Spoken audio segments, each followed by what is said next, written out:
The stocks and the $20 million inheritance from my father-in-law will be passed on to the eldest daughter, my wife. Smiling, Michael exchanged glances with me and the relatives. Could it be that Michael knows nothing about it? Glancing at Emily, she had a surprised look on her face that made us all put on serious expressions.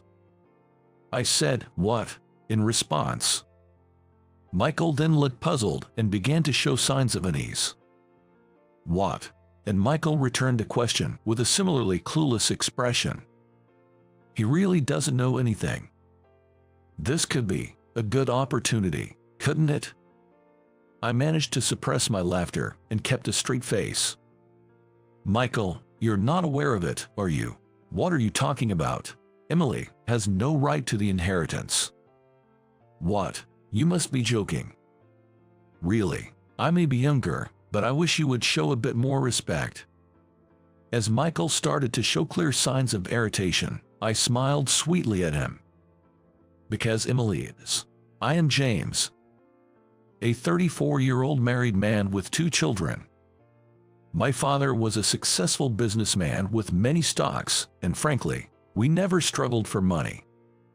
If only you would take over as my successor." My father had hoped, and I wanted to meet that expectation, but I had a dream I needed to fulfill. I dreamed of running a diner, serving dishes I cooked.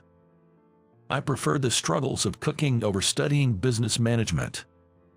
"You're not cut out to be my successor." Seeing my interest was solely in cooking, my father gave up and supported my dream. He provided the funds for culinary school and to start a diner, allowing me to manage my dream diner while doing the cooking as well. Thanks to my business studies, I managed the diner well, and now we're expanding with 2nd and 3rd locations. At our 1st location, where I am, there's my wife who cooks with me, our children who eagerly help out, and colleagues who have been with us since the start, creating a homey atmosphere.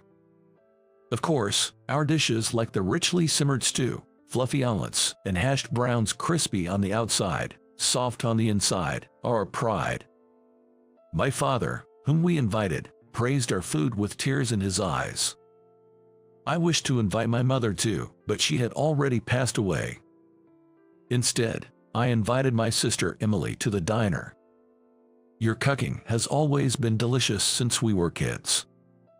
Despite her words, I don't have much interaction with Emily. Since going to culinary school and living on my own, I hadn't been in much contact with her. Emily is married to Michael, my elder brother-in-law. To be honest, I was worried about Emily because of Michael. "James," William called, "Thanks," on a day off from the diner. While I was engrossed in the accounting, I received a call from my best friend, William.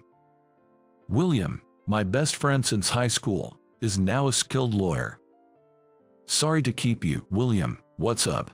Calm down and listen. Your dad has." That's when I heard the news of my father's passing. My father had terminal cancer and was hospitalized for a long time. Because he didn't want to show his children his weak side, he had endured the pain, which eventually delayed his treatment. "James, Emily, you are busy people, so don't come more than once a month." He said so, hardly allowing us to visit him. By the time he was taken to the hospital, it was too late, and I had prepared myself for the time. Or so I thought. Before I knew it, I found myself being supported by my wife, organizing the funeral. I looked for Emily during the funeral, thinking she must be upset, but she was nowhere to be found. Confused and having a bad feeling about it, but as the main organizer, I couldn't just leave, leaving me in a helpless situation. "James, my condolences on your loss." "William, thank you for everything. I owed a lot to your dad." William looked up to my father as an uncle and received support from him for his legal career. With that history, William, along with his wife, has been supporting me. "So, where's Emily?" I did reach out, but no response. Checking my phone, I saw that I had indeed contacted Emily. But the call went to voicemail, and my messages remained unread. I was worried about my sister, but attending to the guests who came for my father's funeral left me no time to reach out. After the funeral was over, when things finally settled down and we gathered the relatives to open the will with William acting as a lawyer, that's when it happened. "We're here. Michael, wait. Emily, Michael, and their little child appeared unexpectedly. While we were all surprised by their sudden appearance, Michael boldly walked in. Following him was Emily, holding the hand of their child. Showing up now, of all times. This place is always so gloomy. Come on, hurry up and do whatever you need to with the flowers." I know. Michael, smirking and giving orders to Emily, seemed not to hear my voice. Emily looked worn out, lacking the energy to resist, while the child clung to her in silence. The relatives were visibly annoyed, but Michael seemed unconcerned. In the midst of this tense atmosphere, Emily was apologizing wearily. This attitude of Michael's was precisely my concern. My first impression of Michael was of a rude man. The first time I met him was at a family introduction. "Sorry, I'm late." He had arrived late to an important occasion. His excuse was that he had drunk too much the night before. He was always smirking, sizing us up with his eyes. My father and I were considering opposing the marriage at that point. However, his parents were genuinely nice people. They apologized deeply to us and made Michael apologize as well. Convinced by them and Emily, we decided to wait and see. Unaware of our concerns, Michael's impolite behavior continued. "Hello, Emily and Michael. Michael wanted to try your food, so I brought him along," Emily explained. I heard it was delicious from Emily. It was the same when Emily brought him to our diner. When Emily was with us, he always showed a calm demeanor towards everyone. It felt almost as if the way he acted during our initial meeting was a lie, so different was his behavior. However, the moment she said, "I'm just going to use the restroom." "Sure." As soon as Emily left her seat, the atmosphere changed drastically. He looked around the diner and then sneered disdainfully. "It's so common, kind of tacky, isn't it? What? And the menu, it's also mediocre." He kept making such remarks until Emily returned. I thought it was bad enough that I wanted to advise Emily to break up with him multiple times. Both my wife and father had reservations about Michael, and they hinted at Emily to consider breaking up. "Be careful, Emily. You are not alone anymore," Michael would say. "Yes, thank you," she would reply. However, Michael was kind to Emily, and she seemed happy with him. Moreover, Emily was already pregnant with Michael's child. Rather than leaving Emily to be a single mother, it seemed better to hold Michael accountable, so we couldn't just force them to separate. That was, in fact, the last time I saw Emily and Michael. After that, there was no contact, not even news of the child's birth. And now, here was Michael, sitting arrogantly before us. It seems my first impression wasn't wrong after all. He looked at Emily, who was praying in front of our father's altar with tears, as if he couldn't understand her. Given this, it's possible that Emily was hardly allowed to visit our father. "Are you okay?" Emily just shook her head. Clinging to Emily was my nephew, whom I was meeting for the first time, staring intently at me. "What's your name?" "This is Steve, my son. He's 5, Emily finally spoke. A 5-year-old still clinging to his mom. Can you believe that? Must be her soft parenting," Michael interjected with a scoff. Emily sighed deeply at his remark. It's not wrong for a 5-year-old to seek comfort from his mother, and it's normal for a child to be shy or freeze up in front of relatives he's meeting for the first time. In fact, while some relatives were concerned for Steve, none showed any discomfort with his behavior. It was Michael's attitude that was drawing puzzled looks from everyone. "Who's the lawyer?" Michael asked. "That would be me. William responded. Huh? And how much is Emily's father's inheritance worth? He was a major shareholder, right? At Michael's question, William silently showed him some documents. Michael smirked at them. The stocks and the $20 million inheritance for my father-in-law will be passed on to the eldest daughter, my wife. As Michael said this with a smile, I exchanged glances with the relatives. Could it be that Michael knows nothing about this? Glancing at Emily, she looked shocked. That made us all put on serious expressions. What? We found ourselves responding. Seeing our reaction, Michael looked puzzled and then showed signs of panic. What? And Michael echoed back with a similarly clueless expression. He really doesn't know anything. This could be a good opportunity, couldn't it? I managed to suppress my laughter and kept a straight face. Michael, it seems you're not aware of anything, I said. What are you talking about? He replied. Emily has no rights to the inheritance, I informed him. What? Don't give me that crap, he snapped back. Honestly, even though I'm younger, I wish he'd show a bit more respect to his brother-in-law. Seeing Michael start to get visibly irritated, I couldn't help but smile. Because Emily is. It's because I'm not biologically related to Dad. Emily herself continued. In fact, Emily and our father were not related by blood. Our parents had both remarried, bringing children from their previous marriages. I was my father's child, and Emily was my stepmother's. Nevertheless, I adored my stepmother, and Emily respected my father just like her real dad, and our parents showered us with love without distinction. Since Emily called me Big Brother when she was still in daycare, I've cherished her just like a real sister.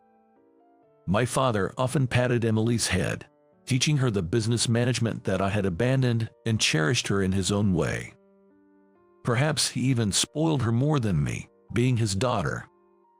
However, my father had not legally adopted Emily. Emily's biological father, my stepmother's ex-husband, had cheated, leading to their divorce, and he insisted on paying only child support, leaving the legalities as they were. Therefore, Emily had no rights to the inheritance. What? I wasn't informed about this. Strictly speaking, you chose not to listen. Hearing our explanation, Michael became furious. Emily, looking exasperated, said to him, I tried to explain this to you both before we got married and when I heard of Dad's passing, but you never listened to me. What a joke. I came all this way to this rusty town, and it's all for nothing, Michael yelled, about to lash out at Emily. Stop it. William intervened, grabbing his arm faster than anyone else and restraining him. His expression was filled with anger. Taken aback by William's unexpected demeanor, I froze, ready to protect Emily. Emily, it's been a while, remember me? William, my brother's friend. That's right. Then William handed Michael over to the male relatives and gently addressed Emily, who was holding Steve. While keeping an eye on Michael, I was taken aback by William's quick switch in demeanor. Emily, I'm really sorry. Let me have a look. William, with a look of apology, gently lifted Emily's clothing, revealing painful bruises. This caused the women present to let out cries of dismay. James, do you have a first aid kit or something? Hang on, I'll get it right away. As we administered first aid, we got the full story from Emily. It turned out that Michael had occasionally been physically abusive towards her. Whenever he was displeased, he'd lash out as he had just done. Why didn't you say something sooner? Because after Mom went to heaven, you and the others let me stay in our home because I was your sister, even before I got married. You all subtly warned me, but I didn't want to cause any more trouble. Don't be too hard on her. She was probably in a sort of brainwashed state. Indeed, if she resisted, Michael would become violent, and since he spent all his earnings on himself, Emily had to work to sustain their livelihood. Amidst raising Steve almost alone, juggling work, childcare, and household chores, Emily was evidently exhausted. In such a situation, it seems she was drained of the will to resist, conditioned to comply with Michael's demands. "I just wanted to protect Steve at least," Emily said, her tears flowing freely. "Seeing my sister like this filled me with rage. How dare he harm my dear sister?" Looking at William next to me, he gave me a firm nod. "Emily, I'm entrusted with a will because your father trusted me, but my specialty is actually divorces. What? If you're ready to make the decision, I'll do everything in my power to help you. I'll ensure both you and your son are freed," William stated, holding Emily's hand and looking into her eyes with determination. "More than anything, your father asked me to help Emily, so I want you to take my hand. For your father, who was worried about you till the end, and to protect your son." Hearing this, Emily made up her mind. She firmly grasped William's hand in return. "I'll divorce Michael. Please help me." "Gladly. Leave it to me." Afterwards, Michael was taken away by the police we had called. His attempt to get violent was witnessed by all the relatives, who agreed to testify. Even so, Michael was still shouting, "You have no proof I laid a hand on her. What a sore loser." We all looked coldly at Michael as he was restrained by the police. Amid his ranting, it was Steve, of all people, who delivered the final blow. "Mr. Lawyer." "Steve, what's up? Does this count as evidence?" Steve said, offering up a cell phone. It was my father's phone, which had been missing since he was hospitalized, leaving us only able to communicate through the hospital's phone. Why did Steve have it? "I only met Grandpa once, but he told me to press this if Mommy was getting hurt and to show it to Mr. Lawyer later, and he would help." "I see. I'll borrow this." Upon checking, William found clear video evidence of Michael's abusive behavior. With such compelling evidence, Emily could surely win the case and secure a divorce along with compensation. "You brat. I'll remember this. You too, Emily. I'll never forgive you. That's our line. We'll never forgive you. And as long as I'm around, you won't get anywhere near them. What? Just wait. I'll make sure you pay for your crimes," William declared. Steve looked up at William with admiration in his eyes. It seems I wasn't needed after all. Watching the exchange, I couldn't help but smile wryly. And until the end, Michael continued his rant, only to be arrested. "We'll definitely win the compensation and triumph together." "Yes, thank you very much," Emily responded, finally smiling like she used to. Noticing William's flushed face as he looked at her smile, I realized something. Come to think of it, William has always been concerned about Emily. Mr. Lawyer really did help, just like Grandpa said. Seeing Steve happy made me think he was far better than Michael ever was. But then, have you all forgotten about me? I wondered aloud. Oh, my bad. After that, we decided to adjourn for now and reconvene later when things had settled down. After taking Emily to the hospital, I sat in front of my father's grave. I guess Dad was trying to protect Emily too. I feel ashamed for not realizing it sooner. Thank you. Because of Dad, we were able to save Emily and Steve. From now on, William will probably take care of them, but of course, I plan to help too. They are my dear sister and nephew, after all. Thanks to William's efforts as a skilled lawyer, we successfully secured a substantial settlement and child support for Emily, closing the divorce. Michael, who received a prison sentence for his actions, will be taken in by his parents upon release. They plan to send him to a distant relative who is a fisherman on a remote island. Someone Michael has always been afraid of, who has promised not to let him escape. With a restraining order also in place, Emily and Steve can now feel safe. Meanwhile, Emily and Steve have temporarily moved in with us at the diner. Emily's company has been informed of the situation, and she has been granted some time off.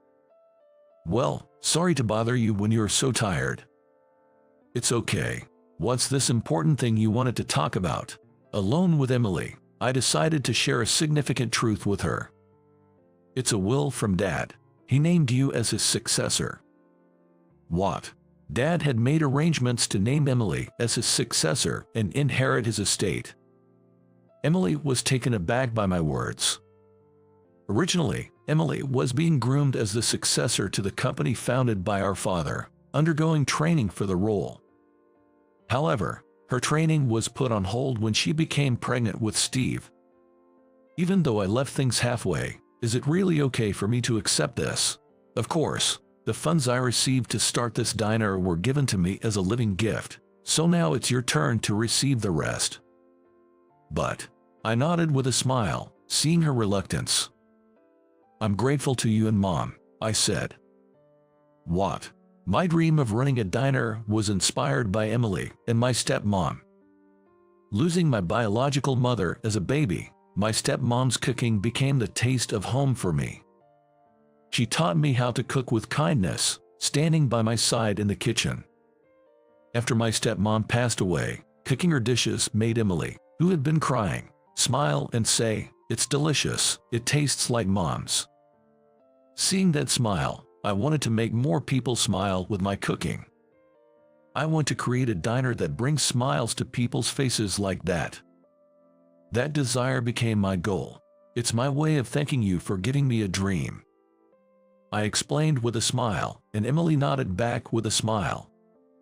All right, I'll cook something delicious now. What do you want to eat? How about omelets? It was Mom's specialty, right? Leave it to me. Emily, like in the old days, smiled and said, "Delicious," as she ate my food. Steve too smiled brightly at her. Eventually, Emily inherited Dad's estate and took over his business. Furthermore, after William asked her out and they dated for about a year, they got married. Steve's words, "I wish Mr. Lawyer could become my dad," played a significant role in their decision to remarry. I'm genuinely happy to see them doing so well. Surely, Dad is watching over them from heaven, feeling relieved. By the way, when did you start liking Emily?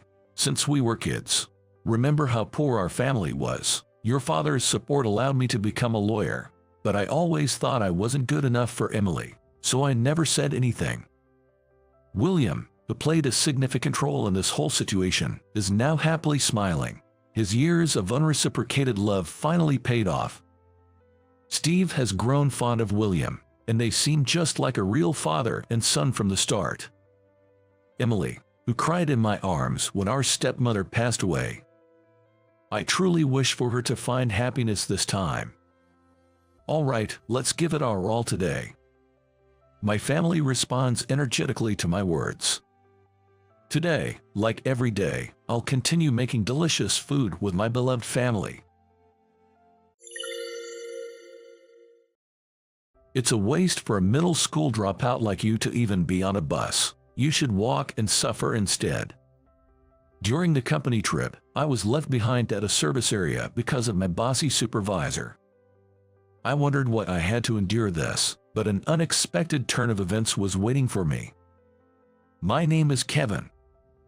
I lost my parents in a traffic accident when I was in elementary school. It was my grandparents who took me in while I was grieving. Thanks to them, I was able to overcome the sadness of losing my parents. We weren't a wealthy family, but I had happy days. My grandfather used to say, "People should help each other to live." Kevin, you should become someone who can help others. I've always kept that in mind. In high school, a significant incident occurred. A classmate named Michael was harassing another student named James. The harassment escalated daily, and James became increasingly dispirited. I wasn't close to James at the time, but I wanted to do something for him. I thought it was time to help someone, just as my grandfather had taught me.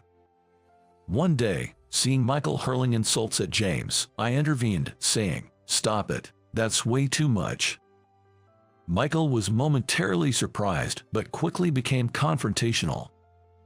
"What's it to you? Mind your own business." It's normal to stop someone who's being cruel, I retorted. Playing the hero, huh, annoying, he sneered. Michael left with a click of his tongue. James thanked me, and I thought that would be the end of it, but I was wrong. Michael shifted his target to me. So you want to protect James? Then you should be the sacrifice, Mr. Hero. He started to mock me relentlessly. Especially after he found out I had no parents and was living with my grandparents, it got worse. He even ridiculed the packed lunch my grandmother made for me, saying, "That is a plain packed lunch. Can't your grandma make anything better?" Sure, my packed lunch had more traditional dishes, but I liked it. More than anything, I couldn't stand him speaking ill of my family. I ignored him, thinking it a waste of time to engage, but the stress gradually built up. One day, as usual, Michael picked on my packed lunch. "Eating trash again. You should just cut tie with your grandma, who can only make that kind of lunch." Hearing that, I reached my limit. There's no way one should speak like that. Before I knew it, I had grabbed a water bottle nearby and thrown it at Michael. Whoa, Michael dodged skillfully, so the bottle hit the window instead. The glass shattered with a loud noise. I was burning up and breathing heavily. What happened? Attracted by the noise, our teacher, Mr. William, came into the classroom. What followed was a flurry of cleaning up the broken glass and explaining the situation to Mr. William. After hearing from both Michael and me, Mr. Williams said, "Michael went too far, but Kevin, responding with violence is also wrong." I agreed and apologized quietly. In front of Mr. William, Michael also apologized to me, albeit reluctantly. However, this incident made Mr. William keep a closer eye on me. I was labeled as someone quick to anger. It was an unpleasant experience, but fortunately, the harassment towards James stopped. If James wasn't suffering anymore, I decided to take it as a win.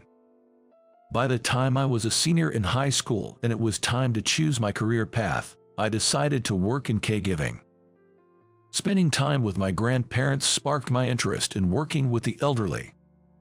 While I did have the option of going to college, my grandparents, John and Margaret, said they would support me going to college if I wanted to, but financially, it was tight, and the incident of breaking the window had sealed the deal, preventing me from getting any college recommendations. Besides, I had no particular desire to go to college and really wanted to ease the burden on my grandparents. I didn't see the need to study for entrance exams just to go to college, so I chose to work instead. Fortunately, I managed to get a job as a care staff member in a reputable nursing home, which seemed to relieve my grandparents. Given that the job was too far to commute from my grandparents' home, I moved out to live on my own upon securing the position. Working in caregiving was more challenging than I expected, both physically and mentally. One of my peers quit within 3 months, which I thought was understandable. Perhaps because I lived with my grandparents, I naturally understood the perspectives of the elderly. I was able to get along well with the clients and had a good reputation. Even the clients who were said to be difficult would listen to me, so I was appreciated by the other staff members. My direct boss, George, also recognized my work, which led to a pay raise, and I was able to start sending money back to my grandparents.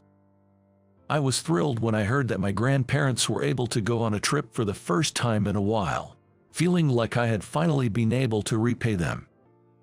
However, one day my boss suddenly changed.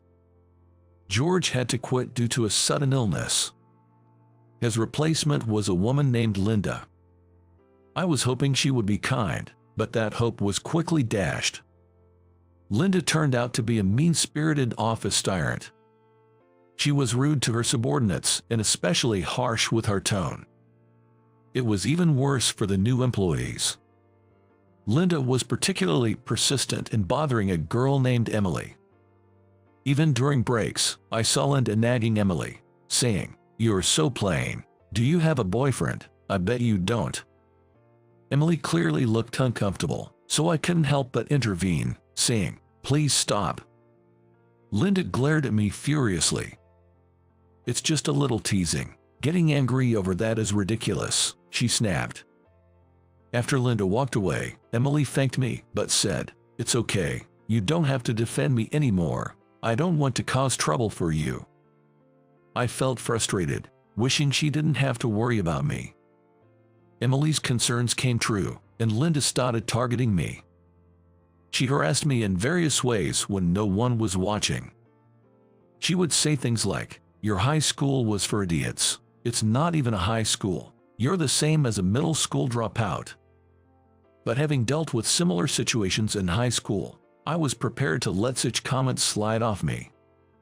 I kept working calmly, unaffected by her. Seeing this, Linda became even angrier, but I remained unfazed. Meanwhile, I was still concerned about Emily and made a point to check in on her from time to time. Emily wasn't being harassed anymore and gradually opened up to me.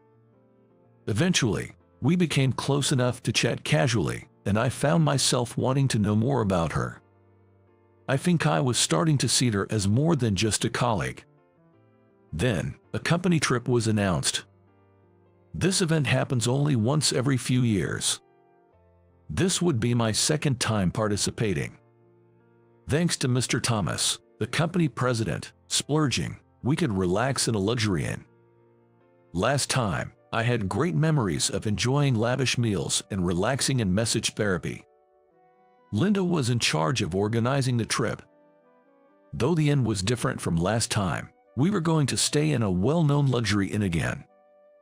I eagerly awaited the departure day. On the day of the trip, we headed to the inn on a charter bus. Mr. Thomas was the only one who would join later due to some errands. I had heard Emily would come, but she was nowhere to be seen. Perhaps she was absent due to illness or something else. I felt a bit sad. Halfway through, the bus stopped at a rest area for a break. With some time to spare, I wandered around the shops when Linda approached me. "The departure time has been extended by 40 minutes because the driver wants to check the bus," she said. "Is that so?" "Thank you," I replied, relieved at the extra time, which allowed me to have a leisurely meal. After eating, I headed to the bus 5 minutes before the new departure time. But the bus was nowhere to be found. I wondered if I had come to the wrong parking spot, but no buses were in sight in the parking lot. Panicking, I called Linda. "Linda, I can find the bus. Where are you?" Linda's laughter came through the phone. "The bus left about 40 minutes ago. We left because you didn't show up," she said. I broke out in a cold sweat. "But you said the departure time was extended by 40 minutes, I protested. "What are you talking about? I have no idea. You must have misunderstood. If you want to come to the inn, you'll have to get there on your own," she retorted. Linda had deliberately given me the wrong departure time to humiliate me. And telling me to get there on my own was easier said than done, given the distance from the rest area to the inn. While I was feeling helpless, Linda mocked, "We can turn the bus around now. Anyway, a bus is too good for a middle school dropout like you. You should walk and struggle," before hanging up. Using my cell phone, I looked up the route to the inn, which was situated deep in the mountains where public transportation was scarce. Unfortunately, it seemed faster to walk. I considered taking a taxi, but it was too expensive. Resigned and frustrated, I decided to walk. I would be exhausted by the time I reached the inn, but at least it was a reputable place. After walking for about 2 hours, I had made my way onto a mountain path. The inn should be close by now. That's when I suddenly spotted an elderly man. He was looking around the ground with a troubled expression, glancing around in all directions. "Is something wrong?" I asked, unable to ignore him. "I can find my cell phone. I must have dropped it around here while I'm picking flowers, but I can't remember the exact spot," he explained. "I'll help you look for it," I offered without hesitation. The elderly man was hesitant, but I assured him, "I'm not in a hurry." Together, we entered the forest and began our search. We thoroughly checked the path he had walked but found nothing. However, he was sure he had it just before starting picking flowers, so it had to be somewhere in the forest. After an hour with no luck, the elderly man said, "I feel bad making you stay any longer. It's okay to stop now," but I reassured him, "Please don't worry about it," and continued the search for the cell phone. An hour later, we finally found it. It was hidden beneath the fallen leaves. The elderly man expressed his gratitude over and over again. Even though searching for the cell phone took some time, it was worth it knowing I had helped him. After that, I walked for another hour and finally arrived at the inn. It had been a full 5 hours since I left the rest area. My clothes were soaked with sweat, and I was covered in mud from the cell phone search. I was eager to clean up in the shower. Upon entering the inn, a woman named Irene, who introduced herself as the proprietress, greeted me. She had the refined air expected of a high-class inn's proprietress. After giving my name, Irene said, "You've had a tough time. I'll show you to your room now," and led me to it. However, the room I was shown to could hardly be called clean by any standard. Although I was told I'd be staying in the newly renovated annex, I found myself in the old wing. Could there have been a mistake with the room assignment? When I mentioned the possibility of a mistake to Irene, she gave me a mean-spirited smile. "Linda specifically requested that you be placed in this room.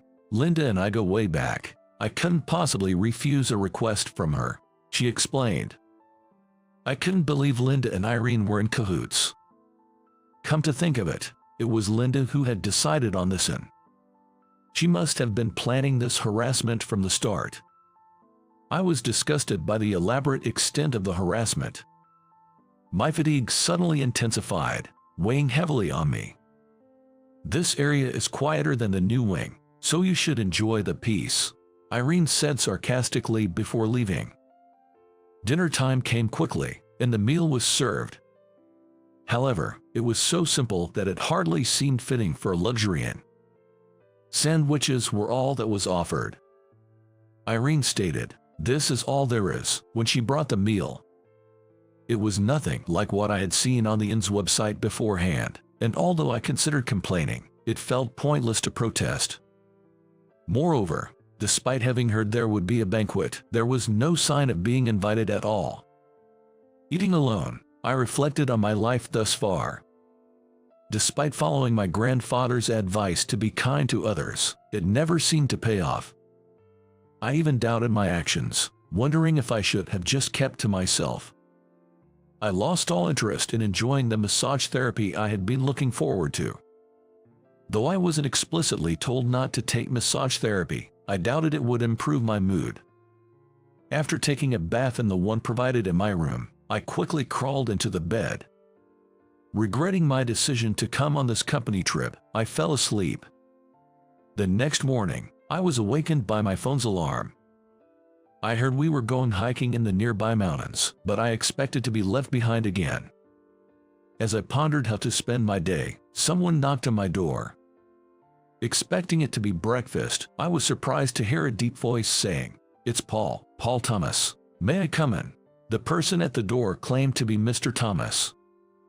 The voice was unmistakably his, but why would he visit the room of a regular employee like me? I let him in, and he immediately apologized. "I'm truly sorry for what happened." I urged him to stop apologizing and asked for an explanation. "Do you have a supervisor named Linda?" I had received complaints about her behavior but lacked concrete evidence to take action. However, I joined this trip intending to gather some proof. I never imagined she would leave you at the rest area. When I arrived at the inn and didn't see you, I confronted Linda, the organizer, who confessed to leaving you behind as a form of harassment. I tried to find you by car but was unsuccessful. I'm sorry for making you walk such a long distance. I must have missed him while searching for the cell phone in the forest. Relaying this to Mr. Thomas seemed to relieve him. I was worried you might have fallen ill somewhere. It's good to see you're safe. I came back as soon as I heard you had arrived at the inn. It was late, so I decided to explain everything in the morning. I apologize for the trouble caused by leaving Linda unchecked. Rest assured, she will be appropriately disciplined soon. Thank you for understanding, I replied, finally feeling a bit of relief. It seemed peace was on the horizon. Just then, Emily appeared, saying, "Excuse me." I was surprised to see her, as I thought she wasn't participating in the trip. But the real shock came next. Emily revealed that she was Mr. Thomas's niece and had been accompanying him on the trip. She had been searching for me along with him. Under direct orders from Mr. Thomas, Emily had acted as a decoy to gather evidence of the harassment. However, because I had intervened to help her, she was removed from Linda's target list, making it difficult to obtain decisive evidence. "I'm sorry, I didn't mean to interfere." When I apologized, Emily quickly waved her hands in dismissal. "No, I was really happy you helped me. Even though I volunteered to be a decoy, it wasn't pleasant, so I appreciated your support." Emily seemed to want to say more, but hesitated and fell silent. "Emily, at a time like this, why don't you honestly express your feelings?" Prompted by Mr. Thomas's words, Emily looked up suddenly. "Ever since you helped me, I've started to see you in a romantic light. I know this might be sudden and perhaps even unwelcome, but the idea of inconvenience was far from my mind." I have been interested in Emily as well, so her confession made me happy. When I shared my feelings, Emily blushed but seemed pleased. A sweet atmosphere, like that of a new couple, filled the space between us. "It looks like the issue with Linda is about to be resolved, and my dear niece has found a good man," Mr. Thomas said with a hearty laugh. Just then, another visitor arrived. It was Irene and the elderly man I had met on the mountain path. "Why are you here?" I asked surprisingly. The elderly man expressed his gratitude for finding his cell phone and revealed his true identity. He was Irene's father and the former head of the inn. Now, he only helped out occasionally but came to apologize for Irene's misdeeds. "I've caused you terrible trouble. You were supposed to check out tomorrow, but please stay until the day after. There will be no extra charge, and we'll ensure you receive proper service. And Irene, you must apologize as well," he sternly told Irene, who then apologized with a remorseful look. "Please accept my sincerest apologies." Feeling relieved after receiving an apology, I initially hesitated to stay another night, but the elderly man insisted, wanting to thank me for finding his cell phone, so I gratefully accepted his offer. I was promptly escorted to a clean room. I enjoyed the massage therapy and indulged in luxurious meals. The flowers the elderly man had picked were decorated in my room, leaving me thoroughly satisfied. Despite the challenges, I was able to leave feeling refreshed. Later on, it was discovered that Linda had also been embezzling funds. Naturally, she was dismissed from her job. Due to her age, Linda is reportedly having a hard time finding new employment. Her habit of purchasing large quantities of luxury goods has led to her savings being depleted. Irene, too, was stripped of her role as proprietress and had to relearn basic manners from scratch. I was appointed to Linda's former position. Thankfully, I was personally chosen by Mr. Thomas for the role. Receiving encouragement to persevere with a sense of justice, I felt deeply moved, as if all my past actions had finally been rewarded. Furthermore, I reunited with James. After working for a company that manufactures caregiving products, James decided he wanted to interact directly with the elderly and join my workplace. James supports me, saying, "You helped me back in high school, and I couldn't do anything for you then." His assistance has been invaluable. Emily and I officially started dating. Mr. Thomas even mentioned, "You might become part of our family someday. With a good person like you, I feel reassured." Our relationship has been progressing smoothly, and I've been contemplating proposing to Emily recently. The day we become a family seems near.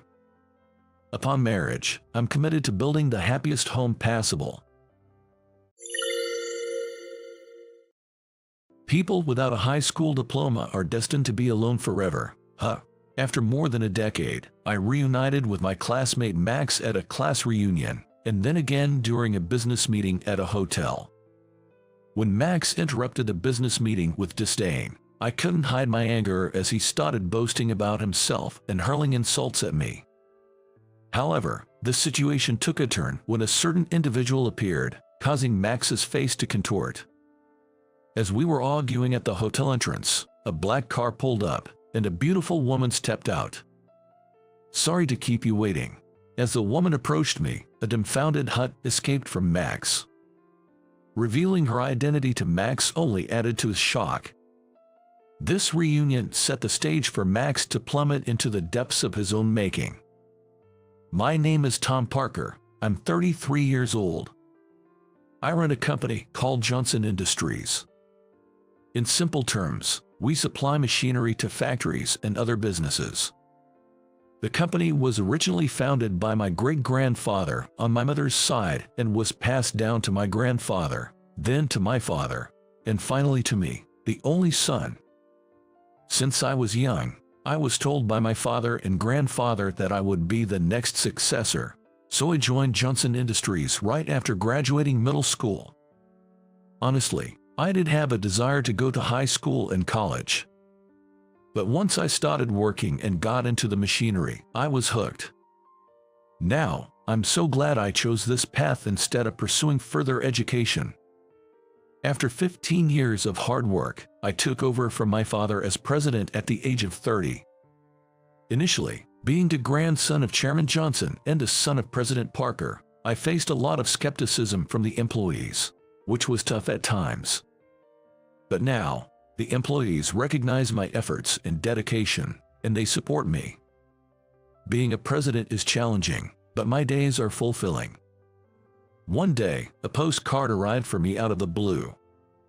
Little did I know at the time, this postcard would lead to an unbelievable series of events. After a usual day at work, I came home and my girlfriend Olivia, who was living with me, handed me a postcard. "Today, there was a postcard in the mailbox for you, Tom." The postcard was an invitation to a middle school reunion. As I pondered over the postcard, Olivia looked at me curiously. "Why are you making such a serious face? Don't you want to go to the reunion?" It seemed I was wearing a rather grim expression. "To be honest, I'm torn about going," I replied, leaving Olivia even more puzzled. I had a reason for feeling this way. There was someone from my class I didn't want to meet. I would have liked to catch up with old friends, as reunions don't happen often. But the thought of encountering that person made it hard to decide. The person I didn't want to meet was Max, a classmate from my second and third years of middle school. In school, I wasn't particularly prominent or obscure. I was somewhere in the middle. In contrast, Max was very popular and always at the center of our class.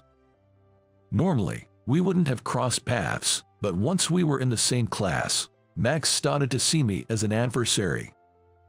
We never really talked, so I couldn't have done anything to upset him. But for some reason, Max was always hostile towards me. Being forced into class duties and having to do Max's and his clique's chores was a regular occurrence. If I ever tried to resist, Max would retaliate with even more hostility. Poor people should just listen to me. Don't you dare defy me. Forced by his entourage, I reluctantly complied with Max and his group's demands. But there was one thing I couldn't forgive. It happened when I announced I would join a family business instead of continuing my education.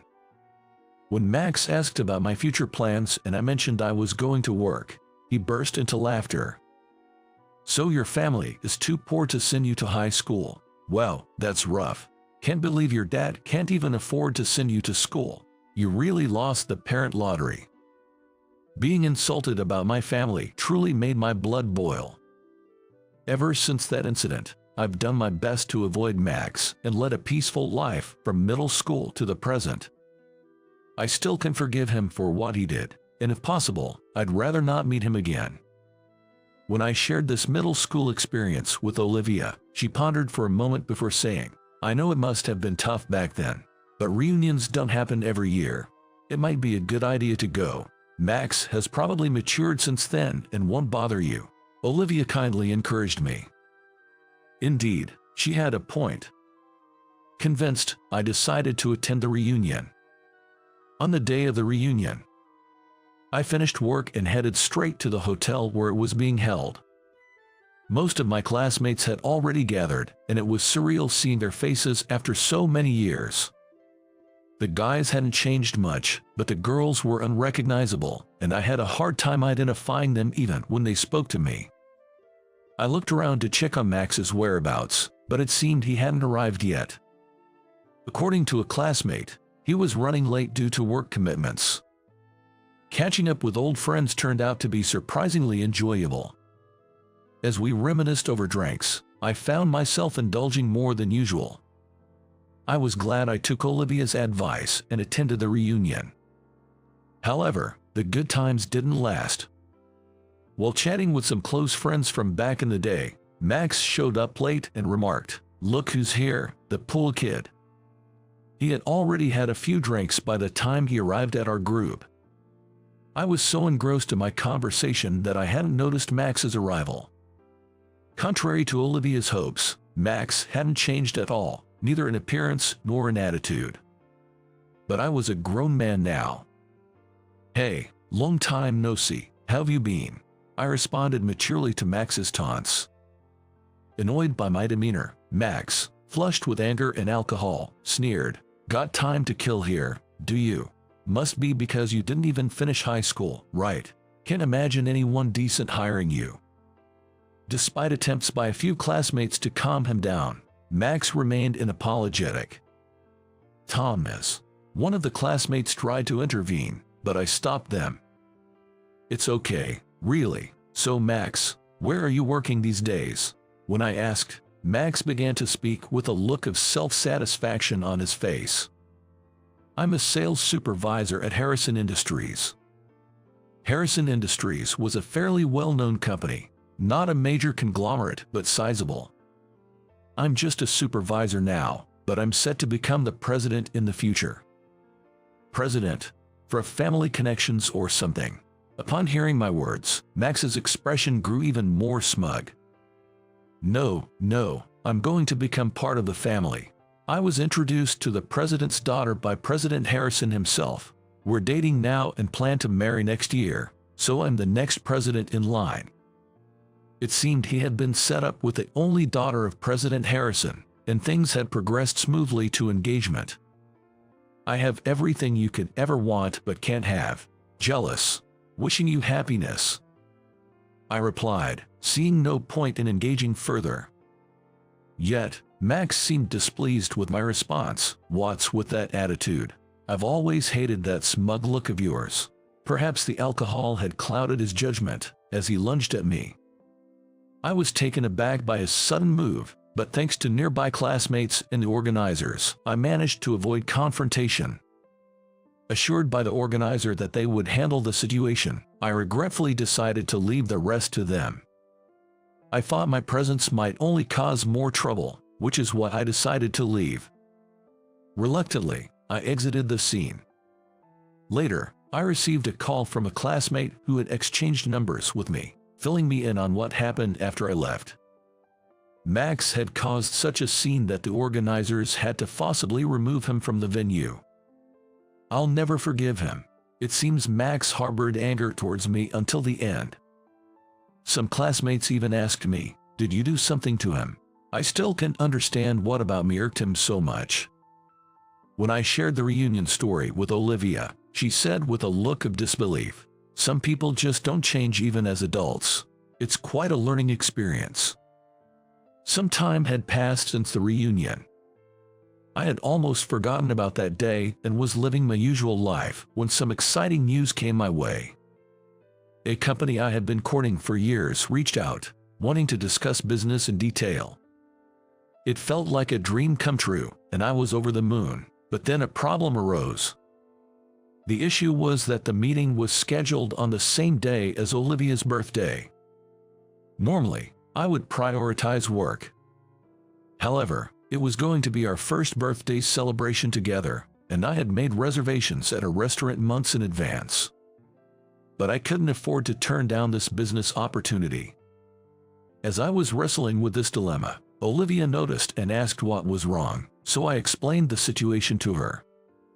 If it's for work, then it can't be helped. Seeing Olivia's disappointed face made me feel incredibly guilty. Unable to give up on either, I was searching for a solution. At that moment, something suddenly occurred to me. This hotel, coincidentally, the venue Mr. Thompson had chosen for the meeting was the same hotel where I planned to have dinner with Olivia. As long as the meeting didn't overrun, there would be a 1-hour window before our reservation. I'll send a car to pick you up on the day. Can you take it to the hotel? That's totally fine, but are you sure? Yeah, the meeting is with Mr. Thompson, and it's in the same hotel, so there shouldn't be any issues. Reassured by my words, Olivia seemed pleased. I was relieved to have resolved one issue, but little did I know what was to come. On the day of the meeting, I arrived at the hotel lounge to find Mr. Thompson already enjoying a coffee. Mr. Thompson was staying at this hotel because his daughter and her family, who lived far away, had come to visit. They were out sightseeing, and Mr. Thompson planned to join them after our meeting. This was why our meeting was scheduled at the hotel.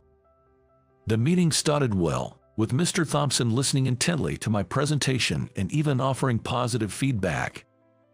I had received encouraging feedback and was hopeful things were going well when suddenly, "Tom, what are you doing here?" Max appeared in the lounge, accompanied by a man who seemed to be his junior colleague. As I was processing this unexpected encounter, Mr. Thompson asked, "Do you know him?" To which I replied that we were former classmates. "Even a poor guy like you gets to do business in a place like this. Seems like an outfit for you," Max commented, despite it being clear I was in the middle of a meeting.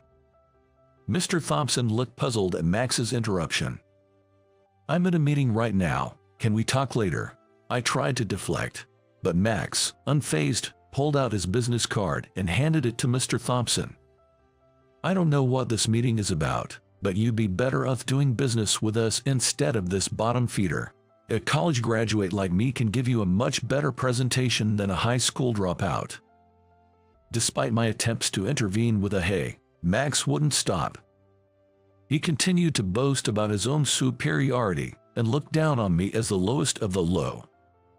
Mr. Thompson's expression darkened, and he abruptly declared, "I can't stand this any longer. This is intolerable. Today's meeting is cancelled."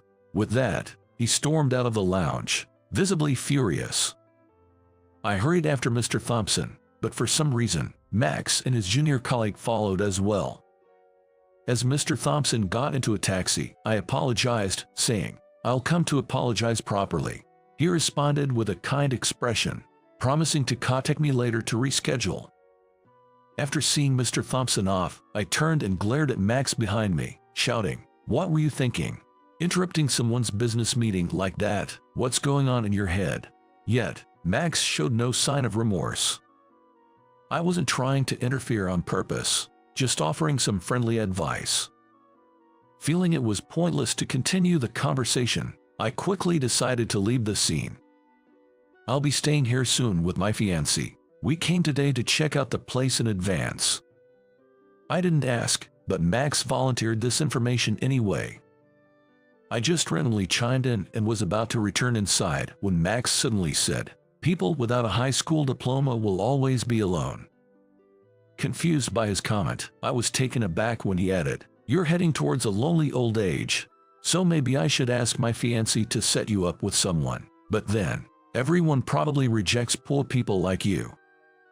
Unsure how to respond, I was at a loss when suddenly, a sleek black car pulled up in front of us. A stunningly beautiful woman emerged from the sleek black car. Her beauty was so overwhelming that Max and his junior colleague were left speechless.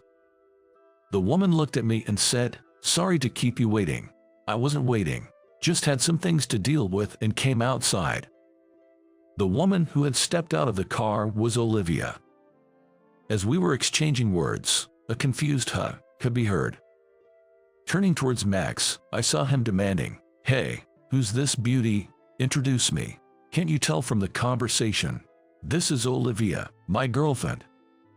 Pleased to meet you, I'm Olivia." Upon introducing Olivia, Max incredulously started mocking me in front of her. "No way. Someone like you couldn't possibly have such a gorgeous girlfriend. What kind of dream are you living in? A high school dropout at the bottom of the social ladder couldn't possibly be with someone so beautiful. She's wearing brand name stuff, and you're worlds apart. There's no way she's your girlfriend." Watching Max laugh and point at me stirred my anger. Just as I was about to retort, Olivia stepped in. "Could you please stop mocking my boyfriend? It's extremely unpleasant."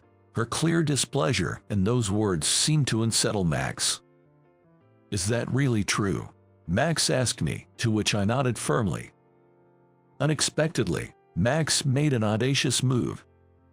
"It's a waste for you to be with someone like him. Why don't you switch to me?" Incredibly, right in front of me, her boyfriend, Max, started hitting on Olivia. He was spouting off cheesy lines, suggesting she'd be better off switching to him instead of staying with me. Appalled by his lack of decorum, I was about to intervene when Olivia cut in. "I'm not interested in someone as rude as you. You seem to have an inflated opinion of yourself, but my boyfriend is far superior to you in every way." Max was visibly shocked by her words. This guy, really? By the way, how did the meeting go? Well, about that. I began to recount the recent events to her. Olivia looked at Max with a sly smile and said, "You've done it now. That man is very strict about manners. He must be furious. It's over for you." Max, still smug, laughed it off. "What are you talking about? It's just a meeting with some low-level dropouts business contact. It's probably no big deal." As Max laughed heartily, I decided to reveal a crucial piece of information. "The person you angered and drove away was Mr. Thompson, the president of the Thompson Group." "Wait, the Thompson Group, that's our most important. Well, there's hardly anyone around here who doesn't know them. The Thompson Group is a major company that oversees this entire area. Moreover, from what I've heard, Harrison Industries appears to be one of the Thompson Group's most important business partners. Making such a person angry could be a significant problem." As Max turned pale, I decided to address more facts. "You've always been calling me poor, but on what basis are you saying that? What are you talking about? Your family didn't have the money to send you to high school, right? That's why you ended up a high school dropout." Max retorted, clearly misunderstanding my situation. He seemed to think I didn't pursue higher education because my family was impoverished. I had explained when asked that I joined a family business after middle school, but he must have missed that part. So, I took the opportunity to clarify that I joined a family business by choice, not because we lacked funds. "I never heard that," Max said, looking at me as if seeing something unbelievable. Unable to hide his shock, I took the moment to ask something I'd wondered for years. "Max, you've been hostile towards me since middle school. Did I ever do something to you? If I did, I'd like to know." Max hesitantly began to explain the reason for his hostility. "It's because Lily said she liked you." Lily was the girl considered the idol of our grade. I didn't particularly care, but most of the boys liked Lily. Max was probably one of them. Once in middle school, Max confessed his feelings to Lily. During that confession, Lily told him, "I like Tom," and rejected him. It seems his pride was wounded because he was turned down to someone like me, who wasn't even popular, and since then, he has held a grudge against me. I never imagined that such a trivial matter could be the reason for his hostility. For something so trivial, it was so absurd that I found myself saying it out loud without realizing. Hearing this, Max became visibly angry and seemed ready to confront me physically. "How dare you call it trivial? If it weren't for you, I could have been with Lily." I was utterly astounded by Max's grievance. "Don't get cocky just because you're some bottom feeder. I'm a sales supervisor at Harrison Industries. You're not in a position to talk back to me." While being restrained by his junior, Max glared at me and said those words. Then, Olivia, who was standing next to me, suddenly burst into laughter. A sales supervisor standing up to a president like Tom, that's quite amusing. What? President? Who are you talking about? My boyfriend. You didn't know Tom is a president. When Olivia said that, Max looked as if he'd been hit by a bolt from the blue. Actually, I'm the president of Johnson Industries. I took over from my parents. Johnson Industries? No way, that's... Max's shock was understandable. Though I say it myself, my company is considered a major player in the industry, and it's on a different scale compared to where Max works. It's not a company I started, but it has a long history of achievements. Frozen in place, Max couldn't seem to grasp the reality before him.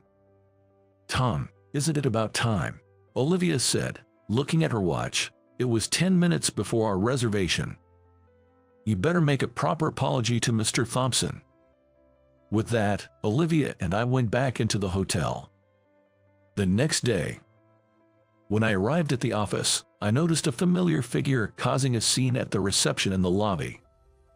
As the receptionist noticed me and called out with a troubled look, "President Parker," the person turned and approached me briskly. "What do you want, Max?" It was Max at the reception. Red-faced and agitated, he grabbed my collar and accused, "It's your fault Mr. Thompson canceled our contract. Take responsibility." It seems that there had been a call from Mr. Thompson's office to terminate the contract with Harrison Industries, causing a major uproar. "What do you expect me to do? This isn't something I can fix. You'll have to sort it out yourself. If you just apologize to Mr. Thompson, everything can be settled. It's all up to your apology. An apology from me won't solve anything."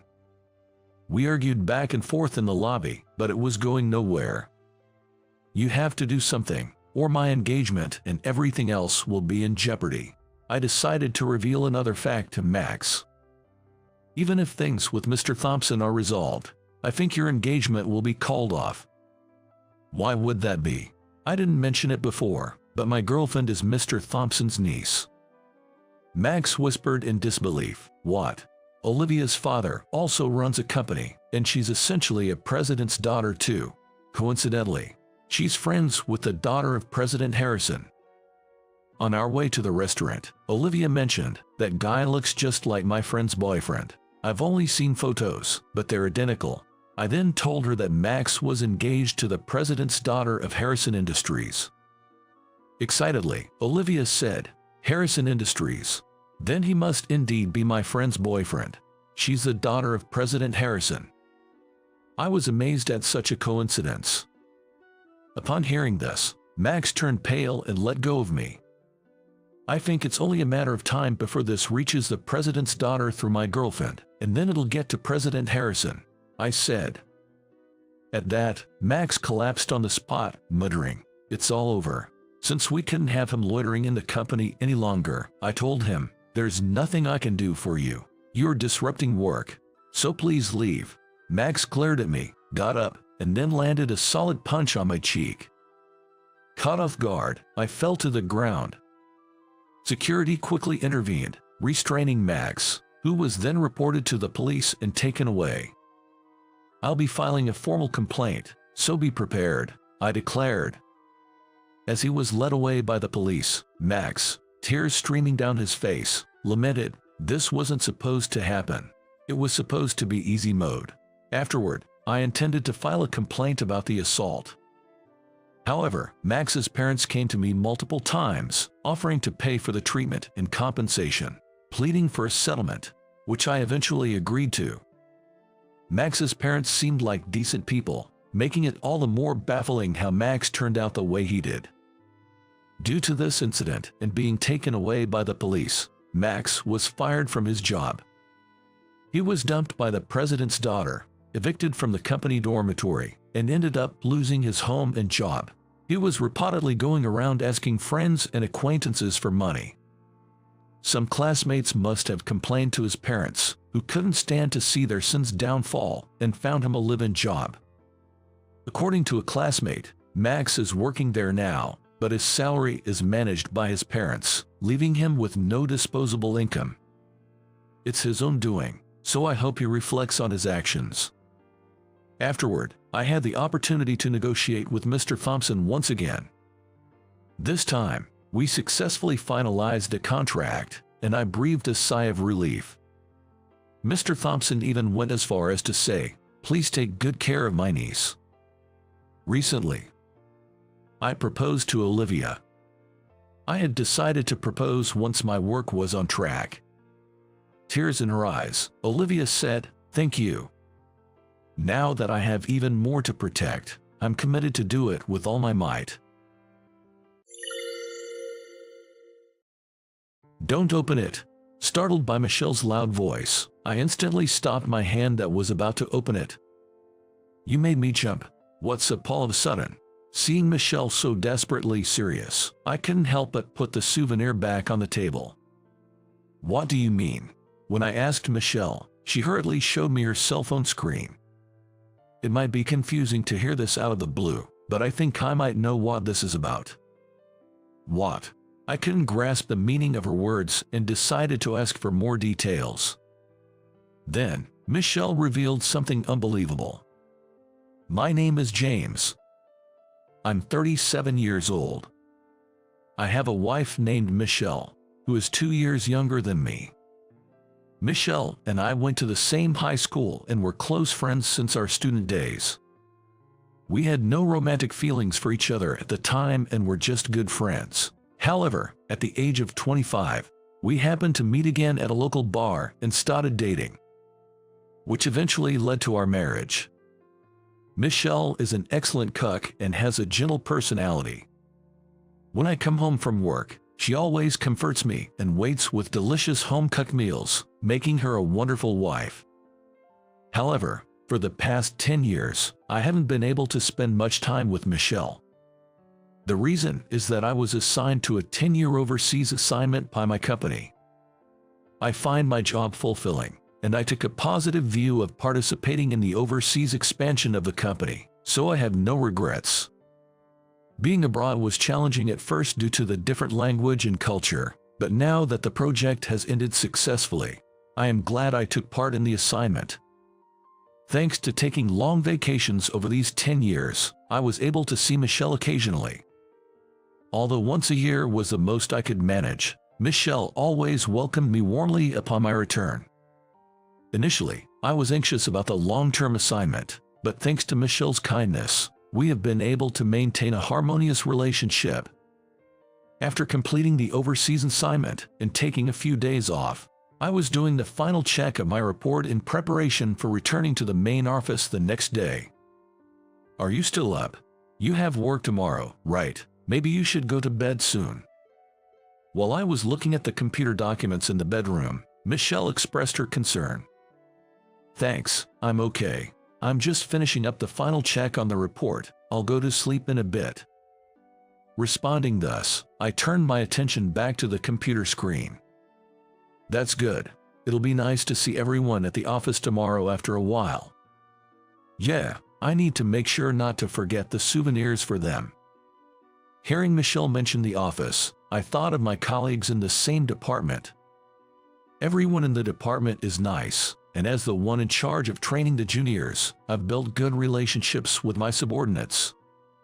However, there's one person in the department with whom I just can't seem to get along. That person is the department head, Scott, who is in the same sales department as me. Scott is 35, 2 years younger than me. He joined the company right after graduating from college and quickly rose to the position of manager due to his talent. When I joined the company as a mid-career hire, Scott often taught me about the work. We went to the same high school, which was a coincidence, and I heard that he had interactions with Michelle in the same class. I was very happy about this strange connection when I first joined the company. Feeling anxious in an unfamiliar environment, having someone with a common background gave me some peace of mind. Initially, Scott was very kind and friendly towards me because of this connection. However, his attitude changed drastically one day. It was shortly after I joined the company. I had finished my onboarding and was receiving training from Scott to start my full-time duties. We were chatting casually after the training had ended. "By the way, James, you're married, aren't you?" "Yes, I got married about a year ago." Scott noticed the wedding ring on my finger and started a conversation as if he had just remembered. "What's your wife like?" After a brief chat about married life and our homes, Scott asked me this question.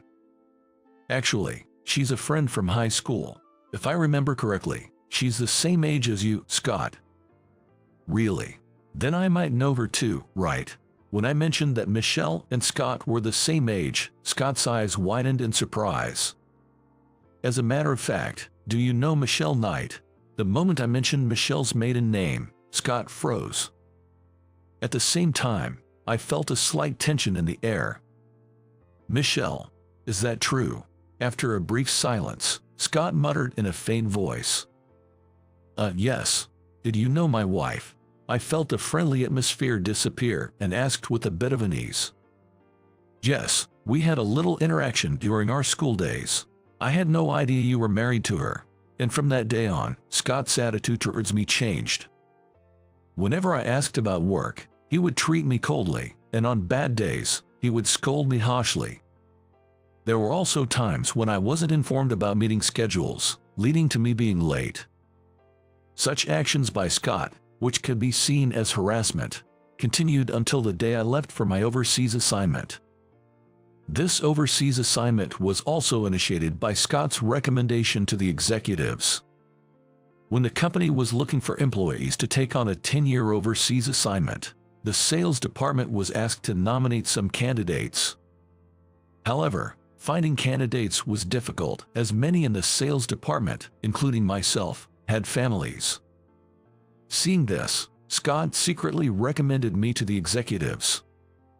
At the time, I had just moved into my dream home and had not considered a 10-year assignment at all. But by the time I realized it, the recommendation had progressed too far, and it was difficult to decline.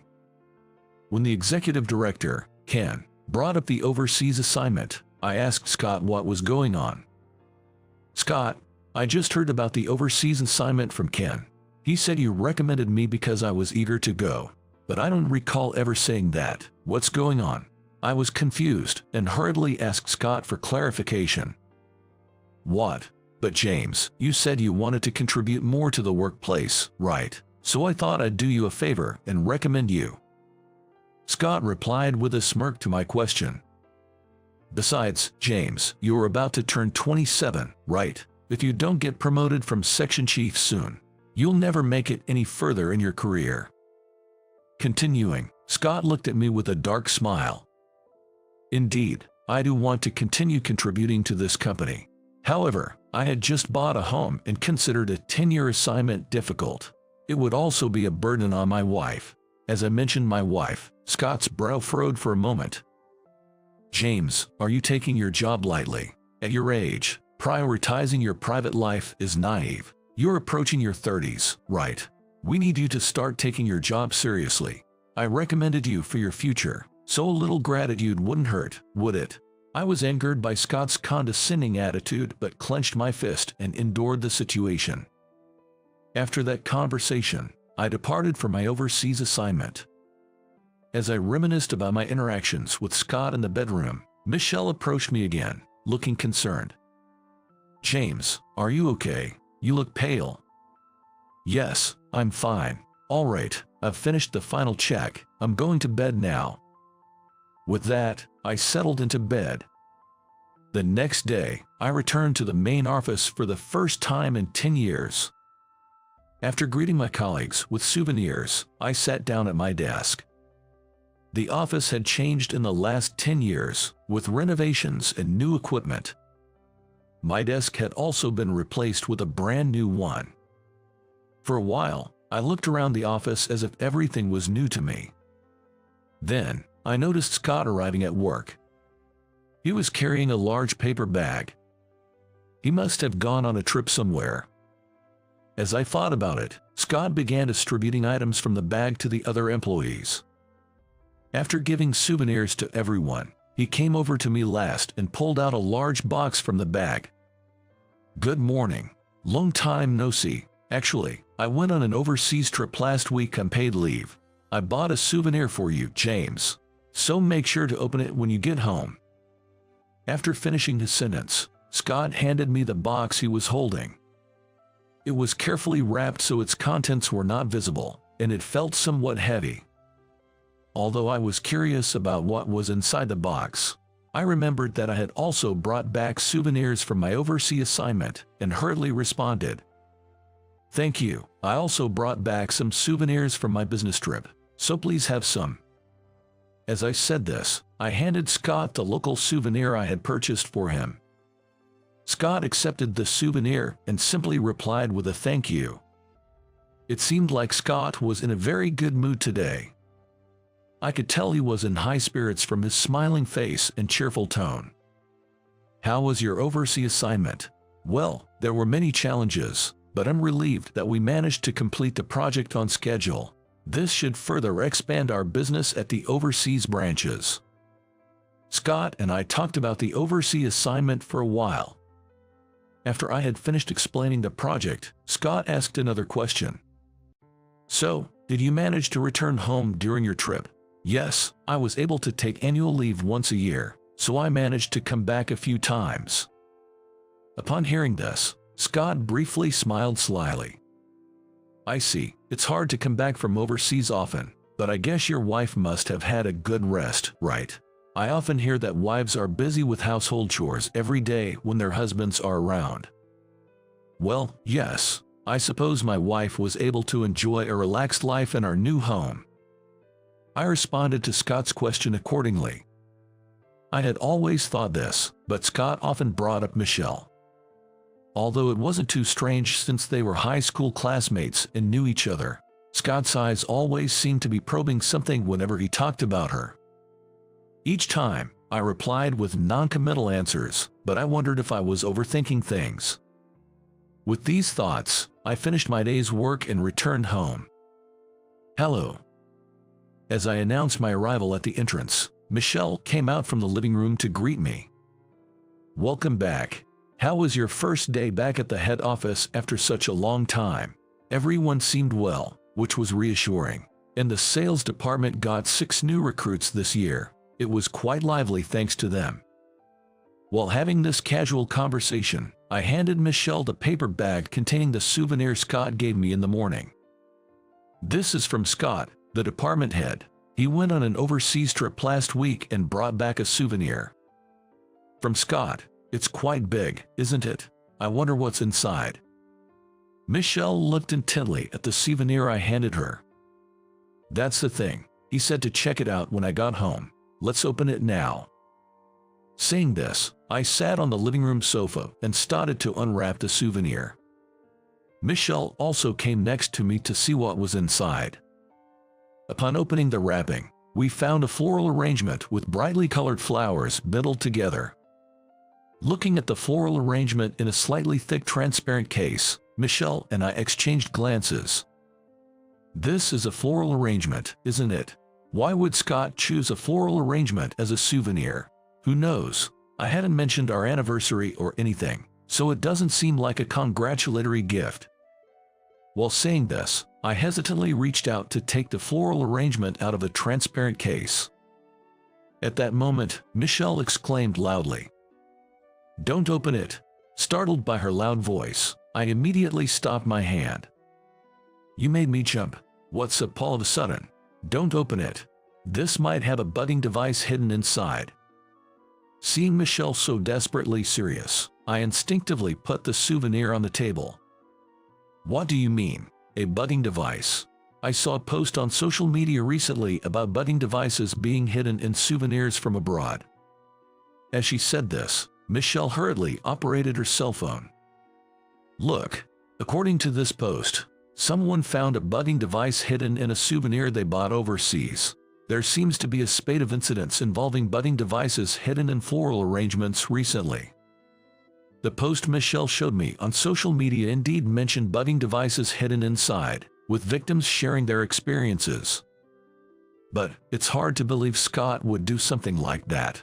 I calmly responded to Michelle, trying to reassure her as she was panicking. Then, Michelle began to share something unbelievable. I know this might be confusing to hear all of a sudden, but I think I might know what's going on. Unable to grasp the meaning of her words, I decided to inquire further. What do you mean? You know, Scott was a classmate from our high school, right? Indeed. Michelle, Scott, and I all attended the same high school. I was aware that Michelle and Scott had been in the same class and had some interactions in the past. Well, he actually confessed his feelings to me a few times in the past. We were only in the same class once, but during those 3 years, he confessed to me about 4 times, asking me to date him. Hearing Michelle's words, I was speechless. It's all in the past, and I didn't want to worry you with strange concerns, so I never mentioned it. I'm sorry. But that's all in the past, right? He might not have those feelings anymore. Trying to stay calm, I conveyed this to Michelle, though I could feel my own unease. It's not just that. While you were on your overseas assignment, I found a few letters in our mailbox. They didn't have a sender's name, but they mentioned our high school days, so it might have been Scott.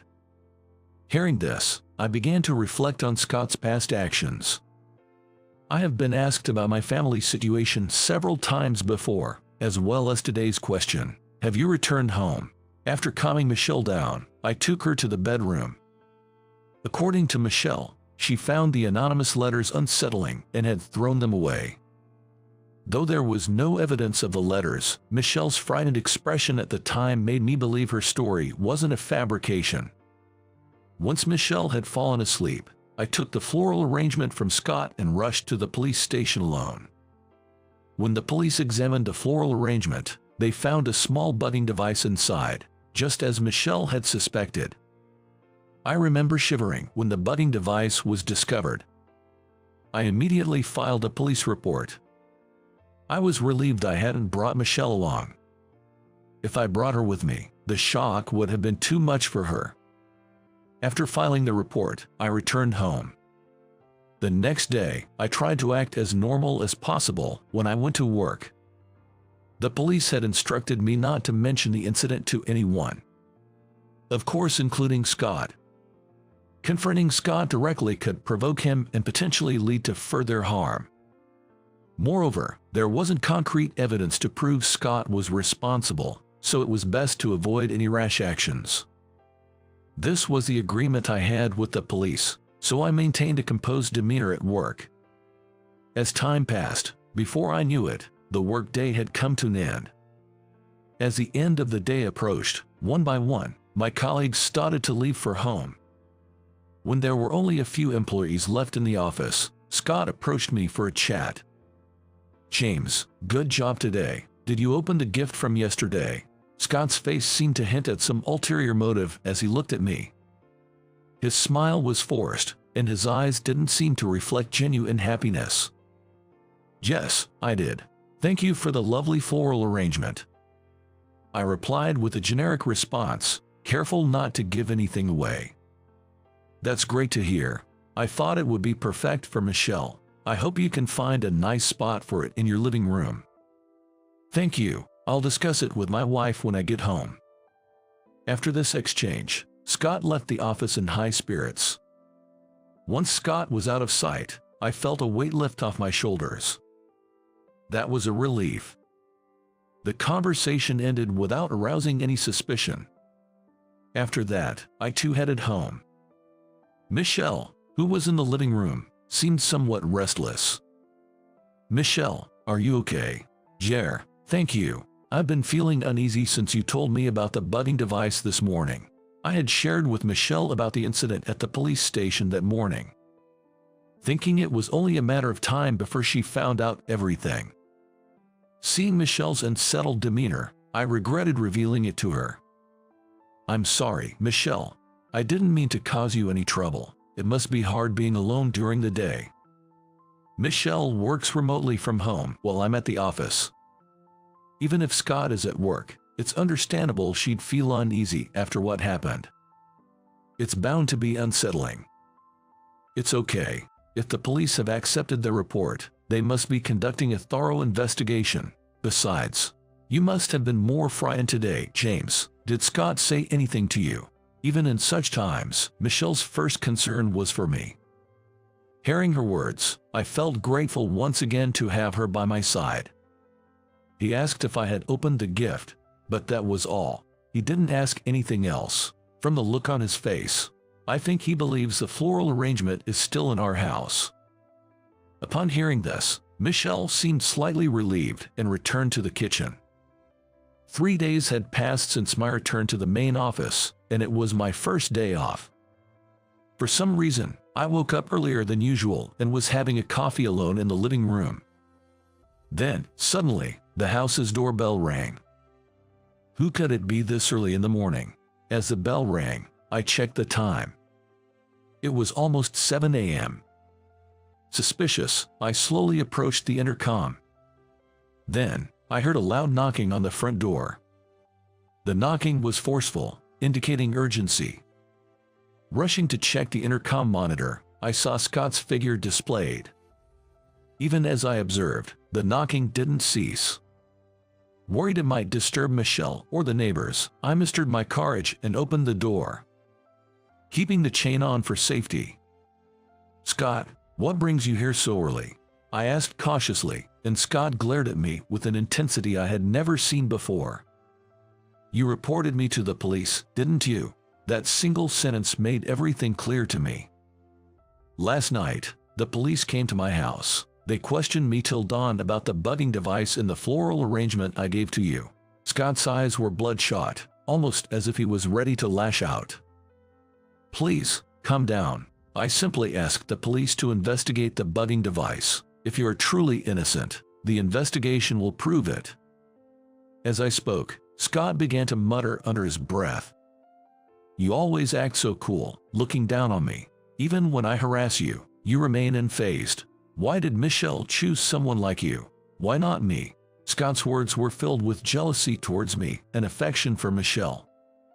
Then, I heard footsteps descending the stairs. James, who are you talking to? Hearing Michelle's anxious voice, I immediately told her go back upstairs.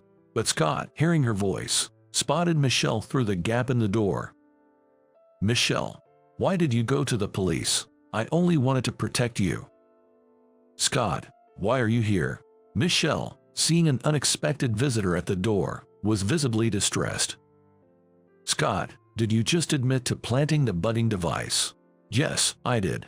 But bugging device sounds so malicious. I sent it to protect Michelle. Is that so? Well, now that we have the evidence on tape, I'll have to report this to the police. Wait, what?